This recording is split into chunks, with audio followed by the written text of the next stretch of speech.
only. Oh. Yun, ay, nako, happy Sunday, happy blessed Sunday sa lahat. Happy evening. Siyempre, biyaheng ano to, San? Antips, Polo. Antipolo. Siyempre, palag-palag tayo. Sir, ay, nako, Sir Lance. Sir Lance, thank you po sa walang sawang pagtitiwala sa Dance Ibunan only. Yan.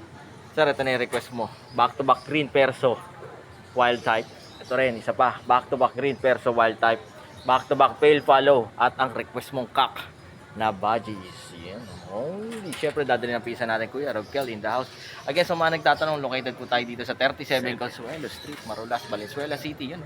Ganda ng lugar natin. Pwede kayong tumapo rito from Monday to Saturday, 8 a.m. hanggang 8 p.m. ng gabi. Sunday close po tayo, pero pag may mga delivery at mayroon kayong special request, talagang bumabiyahe po tayo dyan. Again, syempre, San, lagi na natatandaan, Mas masaya ang buhay pag may ibon sa bahay. Life is happier With birds at home. At San, malapit na ang Pasko, batiin na natin sila. Merry Christmas. Yun na. Sir Lance, thank you so much. God bless po. Sana makadapo po kayo rito sa Valenzuela. Again, God bless sa lahat. Bye-bye. Ito natin, San. Ganda ng mga ibon. Laki ng bodies, oh. Body ka. Tingnan mo itong sa ano. Pero pag yung bodies, boom. God bless sa lahat. Sir Lance, thank you so much again. Bye-bye.